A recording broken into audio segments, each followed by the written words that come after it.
irmãos e irmãs, continuando o nosso comentário da carta aos Gálatas, São Paulo nos diz: a Escritura pôs todos e tudo sob o jugo do pecado, a fim de que pela fé em Jesus Cristo se cumprisse a promessa em favor dos que creem. Quando ele diz a Escritura, ele está falando do Velho Testamento, especialmente a Torá, os 5 primeiros livros. A Escritura pôs todos e tudo sob o jugo do pecado, sob o peso do pecado.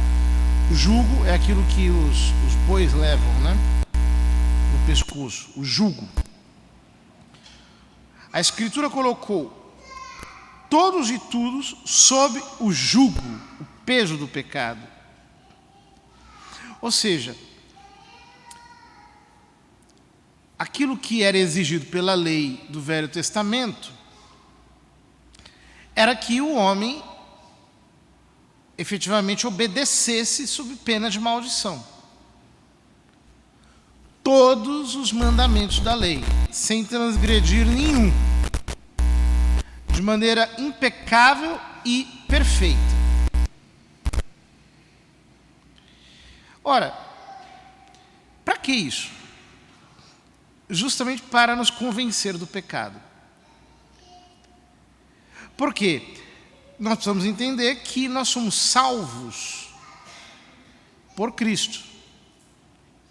Ou seja, Deus se fez homem, morreu na cruz para nos salvar. Isso tudo está tão bem articulado que, se um desses elementos é enfraquecido, o outro também o é.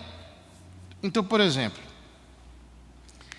hoje em dia, quando o tema é pecado, então aparecem muitas vozes querendo atenuar. Não, o pecado já não é tão importante, não precisamos falar tanto disso, temos que falar da graça. Só que a graça, é graça para quê? Quer dizer, é simplesmente que Deus aceita todo mundo de graça, em atenção ao que Cristo fez. Mas por que Cristo fez o que fez? Por que Ele morreu por nós? No final das contas, se nós tiramos o pecado do jogo, então nós não precisamos de um Redentor. Somos nós que nos salvamos. Justamente para nos ensinar que nós não nos podemos salvar, foi que a Escritura colocou todos sob o jugo do pecado. Quer dizer, nós todos somos pecadores, todos, e exatamente por isso não podemos nos salvar.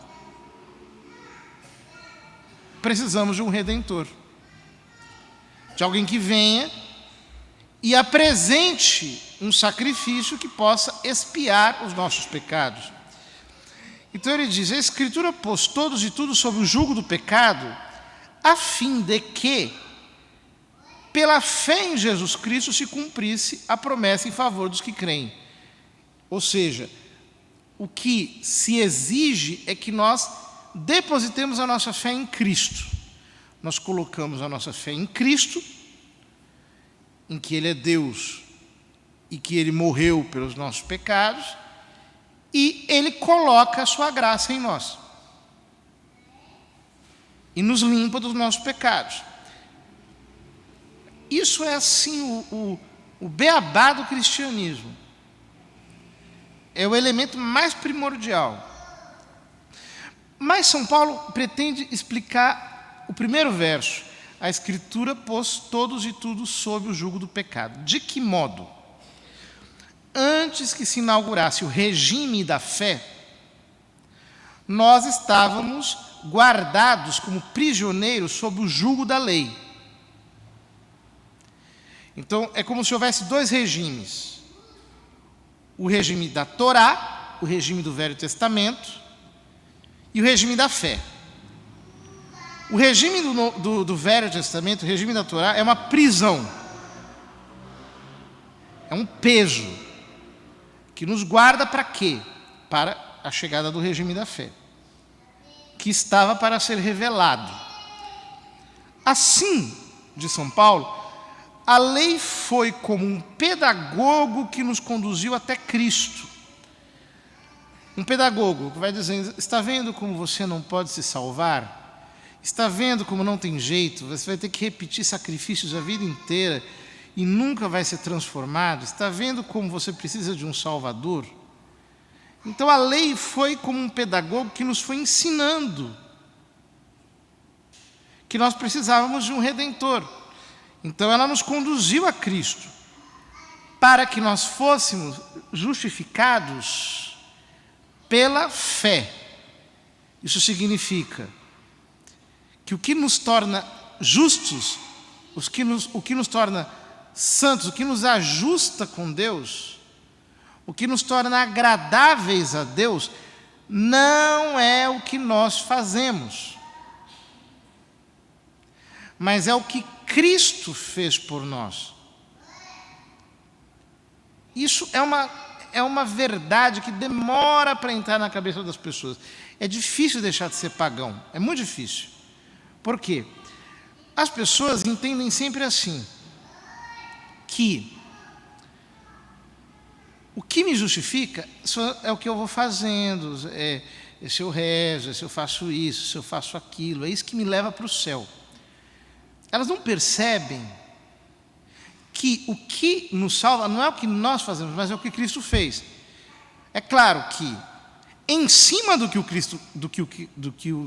que Cristo fez, o que nós fazemos ganha valor, apoiados na fé em Cristo. E aí sim, as nossas boas obras são meritórias, elas ganham valor diante de Deus. Mas, sem Cristo, nós podemos ser a melhor pessoa do mundo, nós não seremos salvos. Esta é a radicalidade do Novo Testamento. A tal ponto que São Pedro diz, lá no capítulo 4 de Atos, versículo 11: em nenhum outro há salvação, porque debaixo do céu nenhum outro nome há dado entre os homens pelo qual importa que sejamos salvos. E é por isso que o próprio Cristo mandou os apóstolos pregarem a todas as nações. Pregarem, eles saíram pregando por todos os lugares, anunciando a todos os lugares que esse Salvador chegou, esse Redentor chegou, é Ele. Deus se fez homem e morreu em nosso lugar no alto da cruz, para que, crendo nele, nós possamos ser salvos.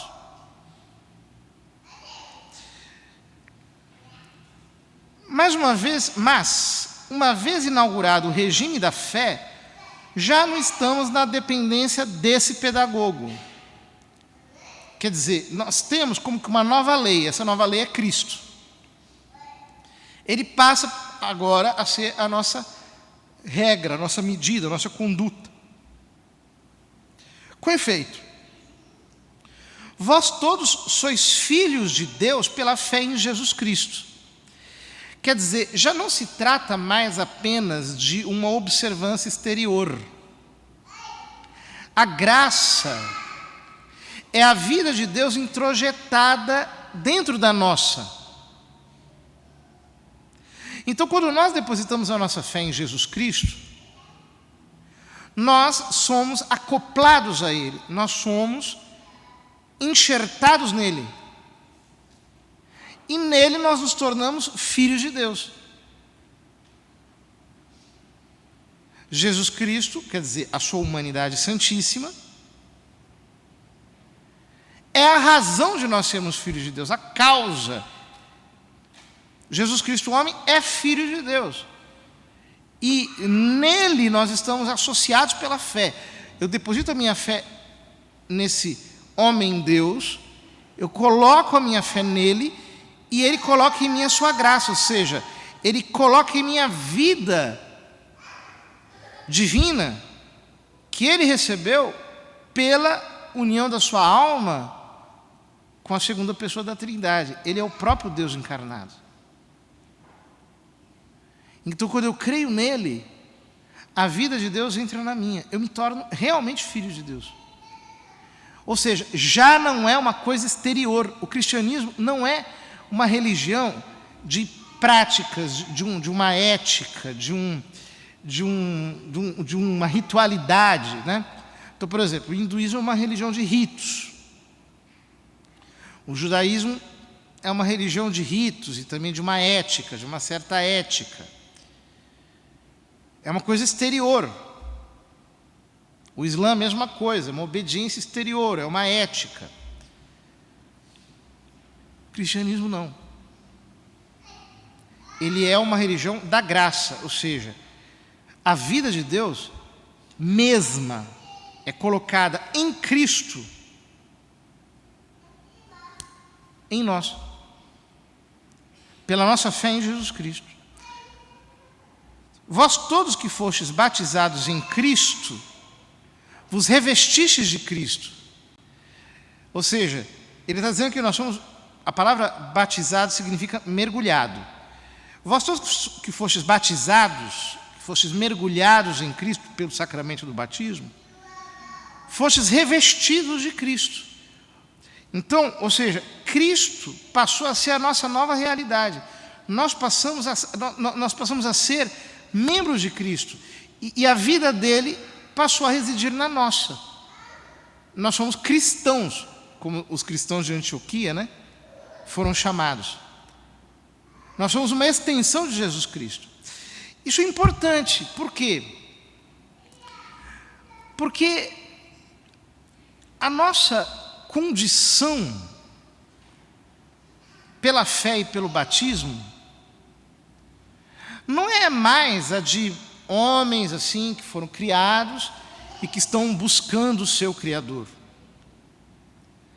Pela fé em Jesus Cristo, o nosso status foi alterado. Em Cristo nós nos tornamos filhos de Deus. E por quê? Nós nos tornamos filhos de Deus nele, a graça da alma dele jorra na nossa. A mesma graça que jorra na alma dele, jorra na nossa alma. Ele está em nós. Ele está realmente presente em nós. Ele vive nos cristãos. Esse é como que o núcleo da teologia de São Paulo. Por isso ele diz, o que vale não é mais ser judeu, nem grego. Por quê? Os judaizantes estavam querendo convencer todo mundo que todo mundo tinha que virar judeu também para ser cristão. Ele diz, não, isso não importa mais. Não importa mais ser judeu, nem grego, nem escravo, nem livre. No sentido que na comunidade da Galícia havia muitos escravos e havia muitos homens livres. Não importa mais isso. Não importa mais ser homem nem mulher. Em que sentido? No sentido de que, efetivamente, para os judeus, o homem tinha um status maior, a mulher tinha um status inferior. Não, não. Nós temos uma radicalidade, uma igualdade batismal que é radical. Nós todos somos filhos de Deus. Nós todos somos membros de Cristo. Na igreja, todos somos membros de Cristo. No Templo de Jerusalém, não. No Templo de Jerusalém, você tinha o pátio dos gentios, depois você tinha o pátio dos israelitas, dos homens, só dos varões. As mulheres ficavam por fora, as crianças também. Depois só os sacerdotes e, por último, só o sumo sacerdote podia entrar. A graça acaba com isso tudo. Ou seja, é todo mundo filho de Deus, homem, mulher. O profeta Joel havia profetizado isso. Quando ele diz que quando houvesse o derramamento do Espírito Santo, os vossos filhos e as vossas filhas profetizarão, eles vão falar em nome de Deus. Os vossos anciãos terão sonhos, os vossos jovens terão visões, e os vossos servos e as vossas servas, os vossos escravos e as vossas escravas também profetizarão. Ou seja, a graça é derramada para quem crê. É como se o desígnio de salvação de Deus fosse tão irrestrito que, bastando a fé em Cristo, todo mundo é jogado para dentro da vida dele. Então ele está dizendo para os Gálatas: parem com esse negócio de virar judeu. Isso já é coisa do passado. Agora nós estamos na liberdade da graça. O importante é, pela fé, estar unido a Cristo. E nele, ao Pai e ao Espírito Santo. Diz São Paulo concluindo: sendo de Cristo, sois então descendência de Abraão, herdeiros segundo a promessa.